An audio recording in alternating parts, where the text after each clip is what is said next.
These latest headlines from ABC15 are sponsored by Lerner and Rowe Injury Attorneys. One call, that's all. Hey, happy Wednesday. I'm Amelia Fabiano with your afternoon update here from ABC15 Arizona. Following up on one of the big stories we brought you Tuesday, Scottsdale Unified did not vote last night on bringing sex ed back to classrooms there.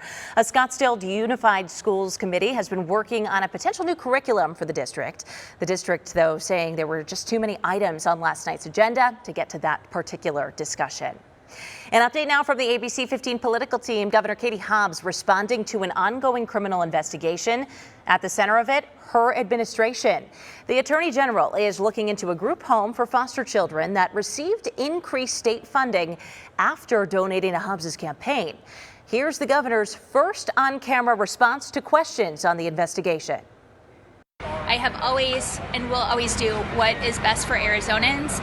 There is an AG investigation. I'm not going to comment further except to say that I look forward to the conclusion of the investigation and finding that we acted in the best interest of Arizonans. That is all I'm going to say about this. Okay.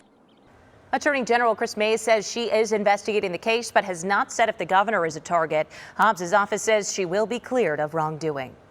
When dust storms hit, you do not want to be on the roads. It can really get dangerous out there. However, if you are driving down the interstate, you may be warned of low visibility.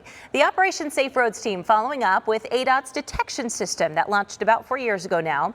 So it's along a stretch of the I-10 between Eloy and Picacho Peak with 13 visibility corridors, alerting drivers of dust and reduced visibility. Not only will drivers be warned on message boards, but speed limits could change too. ADOT discussing the detection system on its latest podcast, saying the system is working as designed. When there is blowing dust in this safety corridor, the system automatically and reduces the speed limit. We've also learned, thanks to these detectors in the pavement, that drivers do reduce their speed when they see those speed limit signs drop. So they are traveling through this safety corridor more safely when dust reduces visibility. You can learn all about the monsoon and ways you can protect your home and family in the ABC15 Monsoon Special. That's airing Friday night right after the NBA Finals. Continuing our coverage now of our extreme heat as we head into what could be a record-setting day. ABC 15 staying on top of efforts to help neighborhoods cool off. So last night, the Phoenix City Council got an update on the Shade Phoenix plan.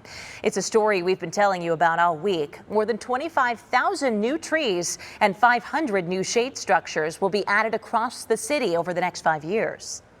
On a day like today, when it's approaching 110 outside, if we're in the shade today, that's like being in the sun in April or in May on a day when it's perhaps 90 degrees. We can change the experience by orders of months by moving into the shade.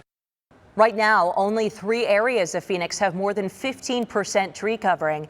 That's why equity is a major goal of this plan. We checked, the plan does call for more than 50% of these new trees to be added in low-income neighborhoods.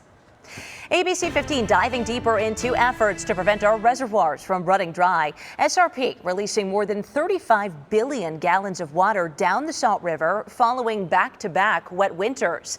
However, that's now no longer the case.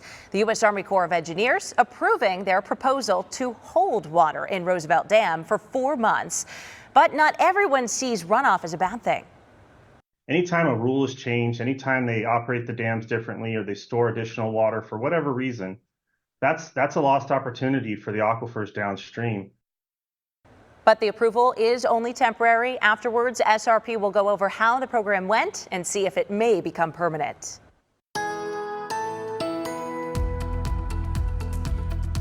Time now for that most accurate forecast. I'm meteorologist Iris Hermosillo. Excessive heat warnings remain in effect for the valley through tomorrow night. Those heat alerts also stretch into southern Arizona. And now the lower elevations of Yavapai County, parts of Mojave County, and the lower elevations of the Grand Canyon and spots like Page will be under that heat warning today as temperatures get sizzling and dangerously hot across many spots in Arizona. 113 for a high today, and Phoenix could tie the record high for today's date set just a couple years ago. We're topping 110 in spots like Lake Havasu. 104 rather in spots like Page, 104 also in Globe, and Sedona reaches the triple digits too. Again, look for record-tying heat with that high up to 113 degrees in Phoenix. Tomorrow, 111, still under that heat warning, but by Thursday evening into Thursday night, a very slight chance of a shower in the valley, a chance for showers and storms up north, and then heating back up after a slight drop in temperatures Friday. This weekend, temperatures top 110 again before those temperatures start to drop again next week. All right, we'll get you another update tonight, but until then, get the latest news, weather, and traffic as always at abc15.com or by downloading our free ABC15 mobile app. These latest headlines from ABC 15 are sponsored by Lerner and Rowe Injury Attorneys. One call, that's all.